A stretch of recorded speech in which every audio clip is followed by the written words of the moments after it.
Bu rəvayəti Ağdamlı Ceyhun Yasin Ürfət qaqalarının xətrinə böyük qardaşımız Qolinin doğum gününə həsr edirəm.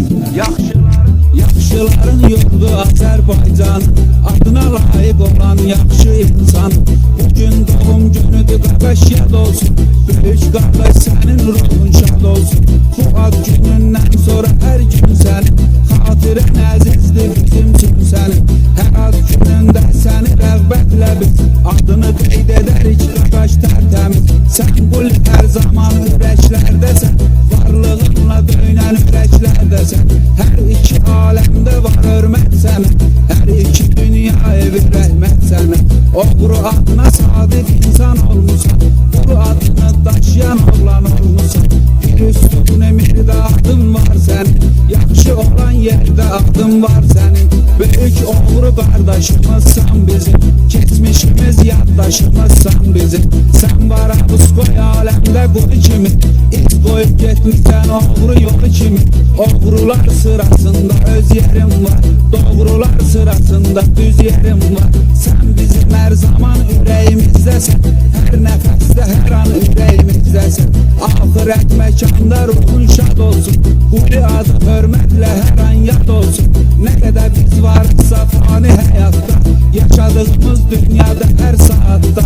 Oğru qulu arzu diləyimizdədir, keçmişimizdə gələcəyimizdədir. Baxma ki qürbətdə qəfəslərdəsən, sən təmiz alınan nəfəslərdəsən. Tarix saat yazdın oğru adıyla, Azərbaycan fəxr edir övladıyla.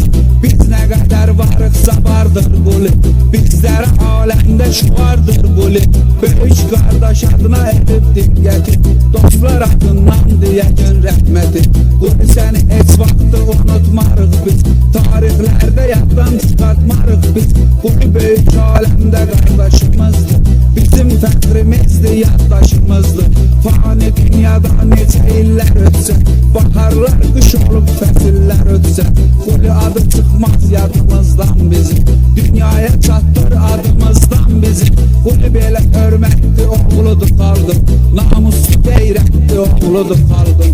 Həmişə durmusan düzün arxasında, köməksizin acizin arxasında. Sən çıxmarsan yaxşıların yadından, rəhmətimiz vardı xalqın adından. Hər zaman hörmətlə düşmüsən yada, adın daim yaşayacaqdı dünyada. Şükür ki namid Bakı riski vardı, quludən əmanətdir o yadigardır.